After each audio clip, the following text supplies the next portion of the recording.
નથી ને? સંતો કે છે ના મહારાજ કોઈની પાસે નથી. બોલો હો, કોઈની પાસે નીકળશે તો? કોઈ બોલ્યો નહીં. છેવટે મહારાજે નિષ્કુળાનંદ સ્વામીને કહ્યું, સ્વામી તમે આમાં કઈ જાણો છો? મહારાજ હું તો કીર્તન બનાવતો હતો. પણ કયું કીર્તન બનાવતા હતા? ધાબળીનું. નિષ્કુળાનંદ સ્વામી વૈરાગ્યની મૂર્તિ. મહારાજ કે કેમ ધાબળીનું કીર્તન? મહારાજ હા મારે આરી ધાબળી એવી તે હખણી રહી નહીં. શું થયું પણ કહો તો ખરા. અને સ્વામીએ તો એવી ઉપાડી મારી ધોરાજીની ધાબળી. એમ કરતા કરતા કરતા એ ધાબળી કઈ રીતે એમણે મેળવી, નારણદાસ સ્વામીએ પ્રાપ્ત કરવામાં કેવી મહેનત કરી અને કેવી રીતે સંતાડી, પણ છતાંય સ્વામીને ખબર નહીં નારણદાસજીને. અને ધાબળી રાંડ ભભૂકી ઉઠી અને ક્યાંથી ઉકડામાં બાટી તોય બોલી ઉઠી. જુઓ ને, સ્વામિનારાયણ ભગવાન કે છે કે આ નારણદાસની પેઠે ચાળા ચૂંથવા માંડે.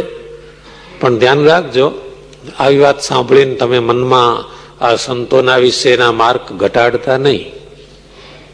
તમને એમ થશે કે નારણદાસ સ્વામી ખરા હતા ધાબળી માટે, પણ એક બાજુ છાબડામાં નારણદાસ સ્વામીની વૃત્તિને મૂકો અને બીજી બાજુના છાબડામાં આપણી મનોવૃત્તિને મૂકો, જોઈએ ક્યાંય લેવલ આવશે. હમણાં 2 દિવસ પહેલા આપણે સાંભળેલું કે સંતોને ક્રોધ ઉપજ્યાના 9 કારણ. હરિભક્તોનું કેમ મહારાજે યાદ ન કર્યું?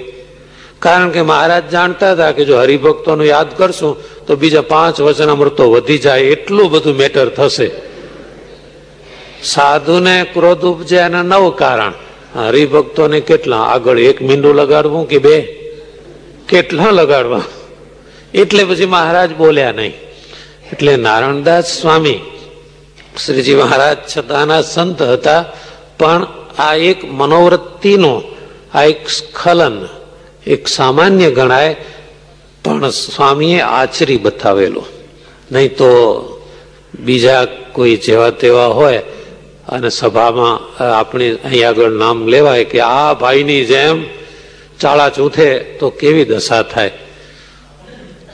એટલે શ્રીજી મહારાજ સભામાં નામ લેતા હતા, છતાં એ સંતને વાંધો નહોતો આવતો. એ પ્લસ પોઈન્ટનો વિચાર તો કરો કે કેટલી નમ્રતા, સહિષ્ણુતા, સહન શક્તિ હશે. સ્વામિનારાયણ ભગવાન કહે છે કે ભક્તિમાં વિઘ્ન ન આવે એવી ભક્તિ કોની હોય કે જેનામાં વૈરાગ્ય ભાવ અને આત્મનિષ્ઠા, આ 2 તો જોઈએ જ. નહીં તો પછી આવી ગડબડ થયા કરે. ભજનમાં સુરા અને બધી બાબતોમાં સુરા, દરેક વાતે સુરા. એક ભાઈ ધૂન થાય ત્યારે એવા નાચે અને વરઘોડામાં એવા ને એવા નાચે, બધી બાજુ નાચે, એટલે બધી બાજુ સુરા પૂરા. એટલે એની ભક્તિમાં વિઘ્ન આવી જાય. વળી ભગવાનના ભક્તો હોય એને કાં તો જ્ઞાનનું અંગ જોઈએ અને કાં જોઈએ હેતનું અંગ. 2માંથી એક અંગ તો બરાબર પાકવું જોઈએ. જેને જ્ઞાનનું અંગ હોય એ ભગવાનનો મહિમા સમજે, અને જેને હેતનું અંગ હોય એને ભગવાન વિના અડધી ઘડી પણ ચાલે નહીં. શ્રીજી મહારાજે જ્ઞાનના અંગવાળા 3 હરિભક્તોના નામ લીધા. જીણાભાઈ, દેવરામ અને પ્રભાશંકર. એ જ્ઞાનના અંગવાળા છે. અને જેમ વ્રજની ગોપીઓ એ હેતના અંગવાળી હતી. આ 2માંથી એક અંગ તો જરૂર જોઈએ. જેને જ્ઞાનનું અંગ હોય એ તો ભગવાનને અંતર્યામી જાણે અને એમ સમજે કે ભગવાન તો ભક્તને જેને જેવું અંગ હોય એ રીતે જાણીને એને કહે છે. પણ કોઈની શિખામણી કરીને ચાલતા નથી. કોઈ આવીને કહી જાય કે આ ભાઈ આવા છે અને મહારાજ એનું નામ લે, એવું નથી. ભગવાન તો અંતર્યામી છે. પણ જે એમ જાણે કે ભગવાન તો કોઈકના શીખવ્યા થકા મારામાં વાંક નથી તો પણ મને કહે છે, તો એને તો ભગવાનના સ્વરૂપનું જ્ઞાન જ નથી. અને આ સંસારમાં જેને જેની સાથે સ્વાર્થ હોય એનો અવગુણ આવે નહીં. શા માટે કે સ્વાર્થનું હેત છે.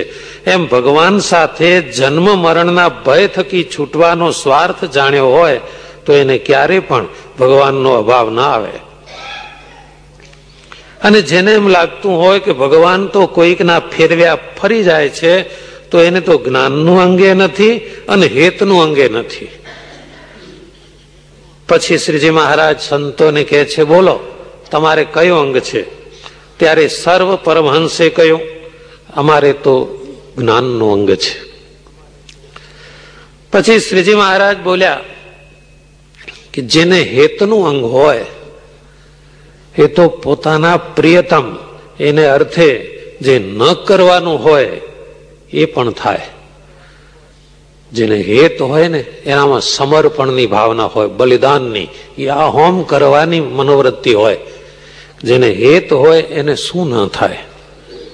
ન કરવાનું એ પણ થાય. જેમ આ સંસારમાં કોઈ ચોર હોય એ કેટલો નિર્દય હોય, કોઈને મારીને પણ, કોઈનું ખૂન કરીને એ ધન દોલત લઈ આવે છે. પણ એ જ ચોર પોતાના કુટુંબ સાથે, સ્ત્રી બાળકો સાથે કેવો દયાળુપણે વર્તે છે, એમાં નિર્દય નથી થતો. એમ ભગવાનને ભગવાનના ભક્ત સંગાથે જેને હેત હોય એને ક્યારેય પણ ભગવાન કે ભક્ત ઉપર ક્રોધ ઈર્ષા આવે નહીં, એનો અભાવ પણ ના આવે. એને હેતનું અંગ કહીએ. અને જેને હેત કે જ્ઞાન બેય નથી એને ચાળા ચૂંથણો કહીએ. પછી એ જ દિવસે સાંજની સભામાં શ્રીજી મહારાજે આજ્ઞા કરી કે હે સંતો, હે ભક્તો, સાવધાન થઈને સાંભળો. અમારી લખેલી શિક્ષાપત્રી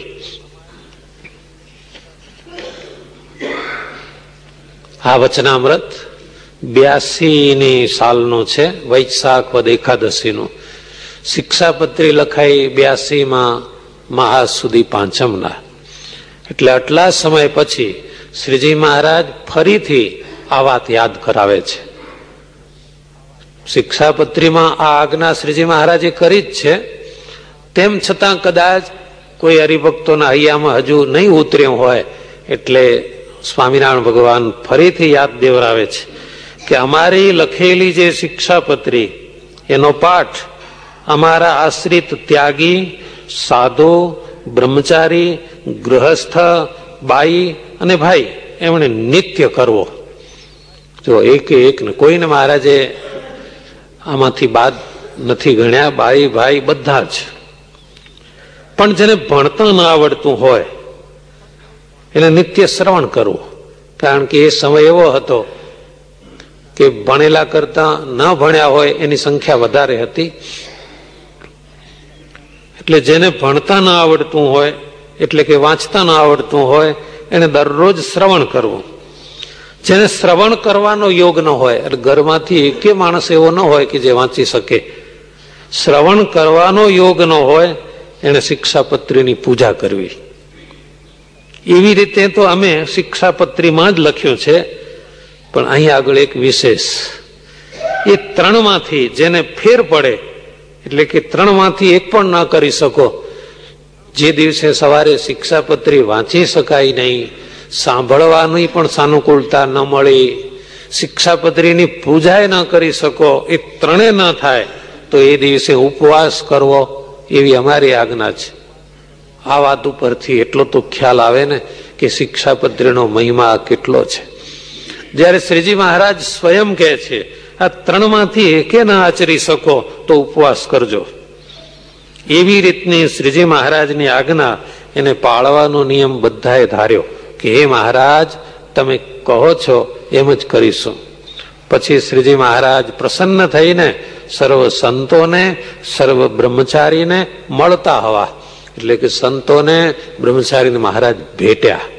અને હરિભક્તોને સત્સંગ એના હૃદયને વિશે પોતાના ચરણારવિંદ આપતા હવા.